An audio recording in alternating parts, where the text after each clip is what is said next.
ওই সুরধনী গঙ্গায় নাবিক ওই নৌকাটা বাইছে।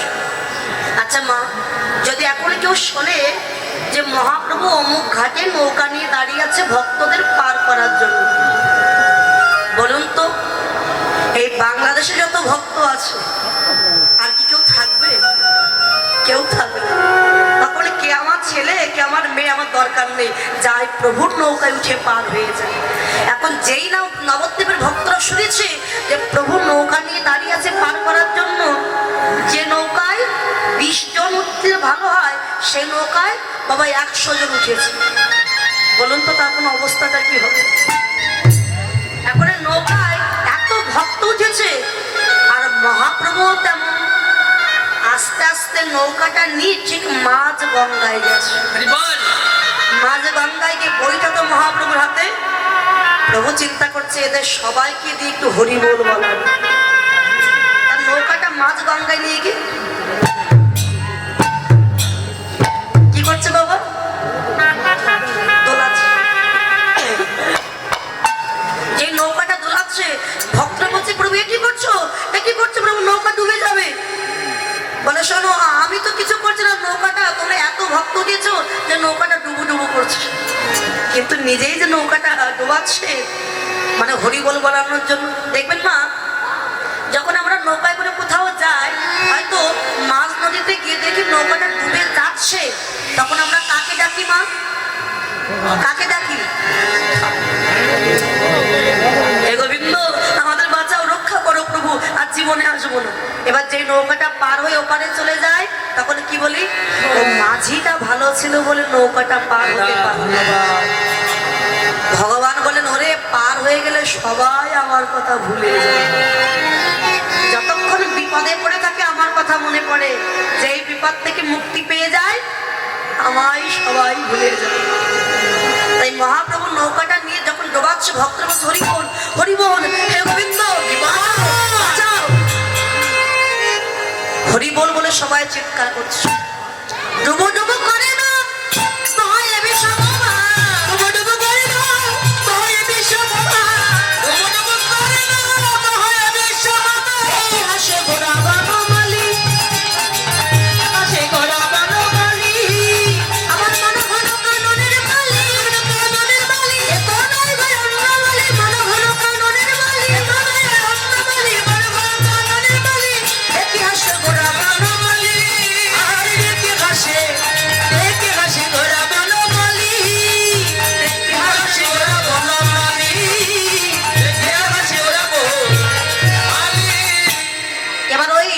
নদীতে যখন হইচই হচ্ছে বাঁচাও বাঁচাও গৌর হরি রক্ষা করো বাঁচাও, নবদ্বীপের ভক্তরা বলছে কি হয়েছে রে সুরধনী গঙ্গায় এত হইচই কেন? এখন নবদ্বীপের সমস্ত ভক্তরা এসে দুই কুলে দাঁড়িয়েছে নদীর ঘাটে। ওমা, ওরা তো ভয়ে চিৎকার করছে বাঁচাও বাঁচাও। আর এই অবস্থা দেখে নবদ্বীপের ভক্তগণ তারাও হরিবল বলছে প্রভু ওদের বাঁচাও রক্ষা করো। মানে ওরাও বলছে হরিবল আর নদীর দুই কুলে যারা দাঁড়িয়েছিল ভক্ত তারাও বলছে হরিবল। যদি কেউ বিপদে পড়ে আমরা তাকে রক্ষা করতে পারি আর না পারি ভগবানকে ডেকে বলি না যে প্রভু ওকে তুমি বাঁচাও রক্ষা করো। কি গো বলি তো মা, বলেন তো? আবার কেউ কেউ আছে, আমরা অনেকে আছে, যদি কেউ বিপদে পড়ে কি বলে ভালো হয়েছে, বেশি করে বলি আরো জানো। আমি বলি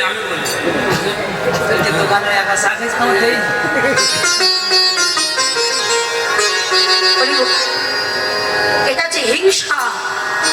কলির মানুষ তো হিংসা থাকবে।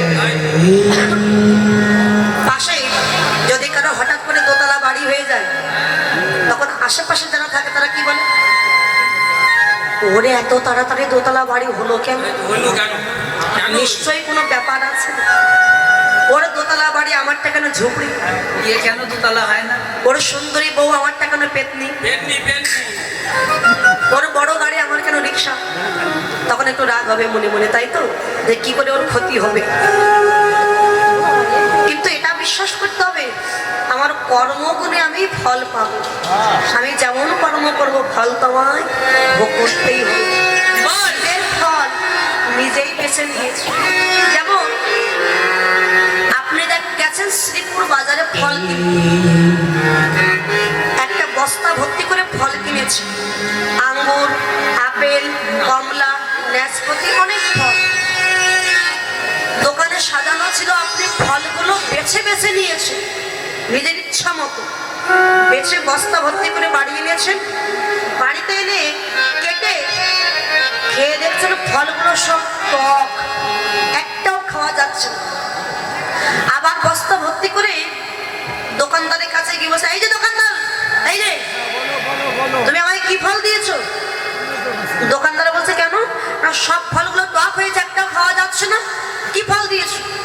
দোকানদার তখন বলছে, ভাই আমি তো দোকান নিয়ে বসে আছি, বিভিন্ন রকমের ফল, কিন্তু আমি তো তোমার ফল বেছে দেইনি, তুমি তোমার ইচ্ছে মতো আমার দোকান থেকে ফলগুলো বেছে নিয়ে গেছো।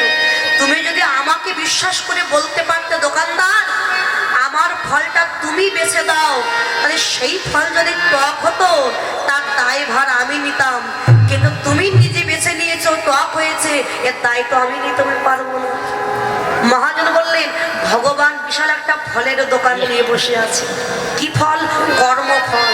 আর আমরা যে যেমন ব্যক্তি ভগবানের দোকানে গিয়ে যার যার কর্মফল বেছে নিয়ে আসছি, গোবিন্দকে বিশ্বাস করতে পারছি না বলে একবারও গোবিন্দকে বললাম না, প্রভু আমার কর্মফল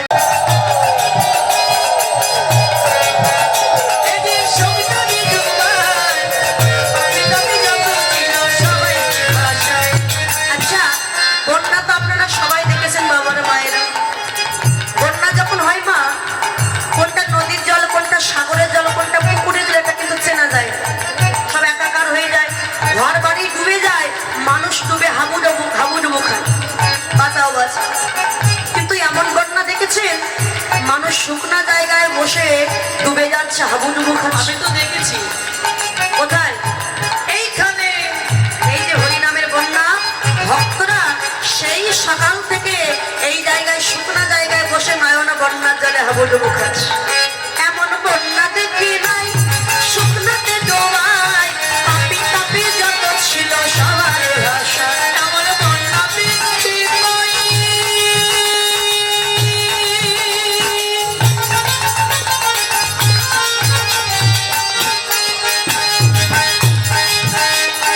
শুকনাতে ডোবায়, পাপি তাপি যত ছিল সবাই ডোবায়। কলিযুগে পাপি ছিল অনেক, তাদের মধ্যে দুই ভাই ছিল মদ খেত। কি নাম মা? ওরে জাগাই মাথা,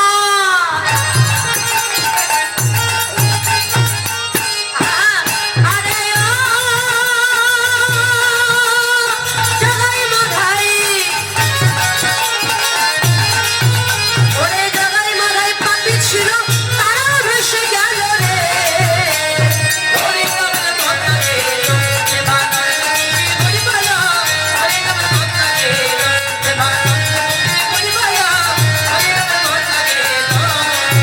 নানা বন্যা দেখি নাই, শুকনাতে ডুবাই, উঁচু নিচু যত ছিল সবার ভাষা, নানা বন্যা দেখি নাই।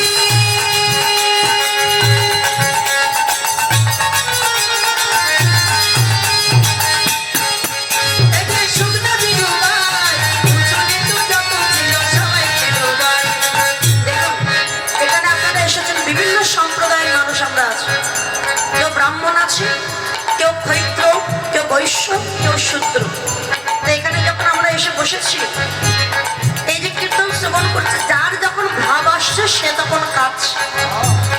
তাহলে কি এমন ভাগ আছে যে উঁচু কুলে জন্ম নিয়েছে হরিনামে সেই কাঁদবে, আর যে নিচু কুলে জন্ম নিয়েছে তার কাঁদার কোনো অধিকার নেই? এটা হয়েছে না। যার যখন গৌর অনুরাগ হয়েছে সেই তখন নয়ন বন্যার জলে ভেসে যাচ্ছে। কে উঁচু কে নিচু, কে ব্রাহ্মণ কে চণ্ডাল, এই ভেদাভেদ করলে না সবাইকে ভাসিয়া কাতার করে দিচ্ছে। আপনি যখন বসেছেন একবার ওকে জিজ্ঞাসা করেছেন, ও দিদি তুমি কোন সম্প্রদায়? তুমি নিচু জাত হলে তোমার পাশে বলবো না, তুমি উঁচু জাত হলে তোমার পাশে বলবো না, এটা কিন্তু কেউ বলেনি। জায়গা পেয়েছে, বসে পড়েছে, আবার ভক্তরা বুকে জড়িয়ে ধরে আলিঙ্গন করছে, সবাইকে একাকার করে দিয়েছেন আজকে, তাই না? এমন বন্যা দেখি নাই, শুকনাতে ডোবায়, উঁচু নিচু যত ছিল সবার ভাষা, নানা বন্যা দেখি নাই।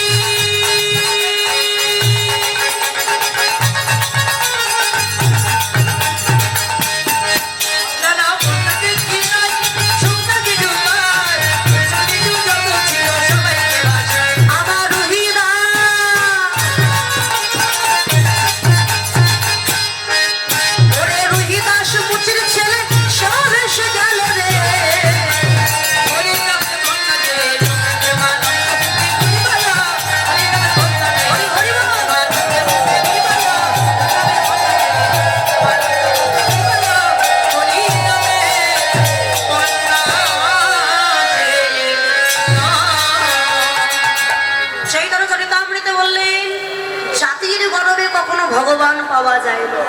অভিমানং সুরাপানং গৌরব রৌরব সম প্রতিষ্ঠা শুকুরে বিষ্ঠা সম তায়ং তত্ত্ব হরি ভজে। অভিমান করা সুরাপান করা সম। যদি কেউ অহংকার করে, এই যে দেখো এটা আমি করেছি, এটা আমার জিনিস, আমি আছি বলে এটা হয়েছে, এই যে নিজ বদনে ব্যক্ত করা, এই মন্দিরটা আমি বানিয়েছি, আমার টাকা দিয়ে হয়েছে, আমি না বানালে হতো না, ওই অভিমান করা মদ্যপান করা সম বললেন মহাজন। প্রতিষ্ঠা শুকুরে বিষ্ঠা সম তায়ং তত্ত্ব হরিভজে। নিজে প্রতিষ্ঠা করে নিজেই সেটাকে প্রকাশ করা, সেটা শুকুরে বিষ্ঠা পান সেবা করা সম বললেন মহাজন। তাহলে জাতির গর্ব নয়, মানুষের কর্ম। জাতিতে কি হবে?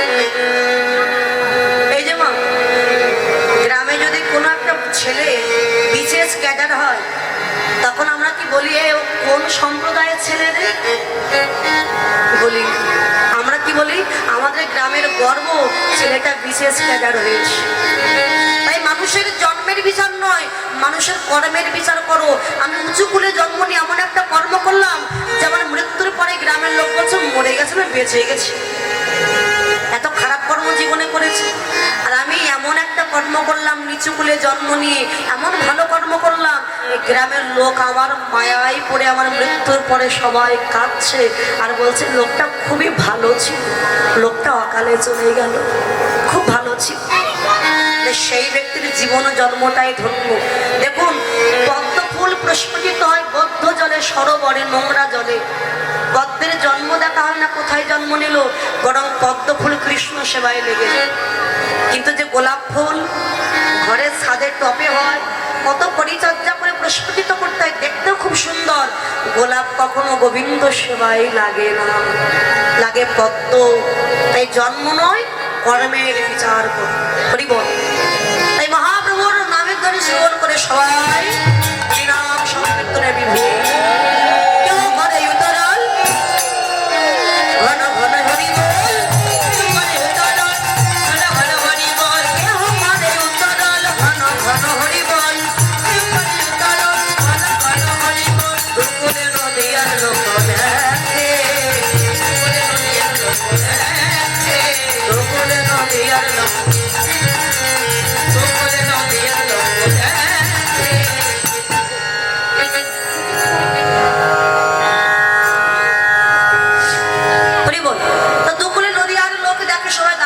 মহাপ্রভুর উপমাধুরী। তাহলে ভুবন মোহন নাইয়া দেখি বিবশিত হইয়া যুবতী ভুলিল লাখে লাখে, মানে গৌরবে নয়ন দিয়ে কত যুবতী ভুলে গেছে। এখানে প্রশ্ন হবে, যুবতী মানে তো নারী মেয়ে, আর যুবক মানে পুরুষদের বলা হয়। মানে নবদ্বীপে মহাপ্রভুর রূপ শুধু কি যুবতীরা মানে মেয়েরাই দেখলো, কোনো পুরুষ মানুষ দেখতে পায় নাকি? নবদ্বীপে শুধু নারী ছিল, পুরুষই ছিল না? ছিল না বাবা? এই যে আমরা আছি এখানে সবাই, আমরা কি সবাই নারী নাকি পুরুষ? পুরুষ তো একজন অনাদির আদি গৌর গোবিন্দ, আর আমরা সবাই হলাম প্রকৃতি। প্রকৃতি হইয়া করে প্রকৃতির সঙ্গ, দিনে দিনে বাড়ে তার প্রেমের তরঙ্গ। যত নর নারী আছে বিশ্বের মাঝারে, প্রকৃতির অংশ ইয়া জানিবে অন্তরে। আমরা সবাই প্রকৃতি, আর গৌর গোবিন্দ একমাত্র আদি পুরুষ। তা আমরা যদি প্রকৃতি হই, প্রভুর নাম গুণকীর্তন শুধু নারীর মানে প্রকৃতিরাই শ্রবণ করছে, এখানে কেউ পুরুষ নয়। এটা নবদ্বীপ ধাম, এখানে সবাই আমরা নারী, সবাই প্রকৃতি। এই জগজন চিতচর গৌরঙ্গ সুন্দর মোদ, যে করে তাহার পরেতে কহে দিন রামানন্দে, এহা নয় আনন্দে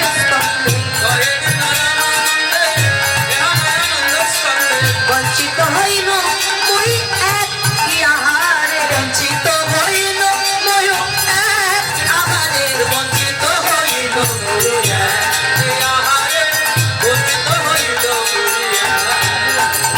এদের আমার ভাগ্যে হলো, এদের আমার ভাগ্যে হলো না রে, আমার ভাগ্যে হলো না রে। ভগবানের ভাগ্যে ঘটে, আমার ভাগ্যে হলো না রে। ভক্তজনের ভাগ্যে ঘটে, আমার ভাগ্যে হলো না রে। বঞ্চিত হইল আহারে, বঞ্চিত হইল। সকল পতরুভস্য কৃপা সিন্ধু বৈবাস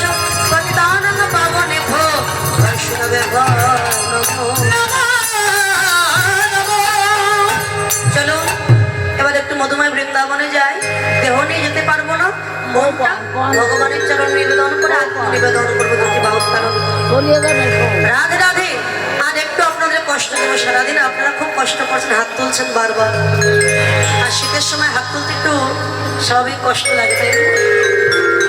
সবাই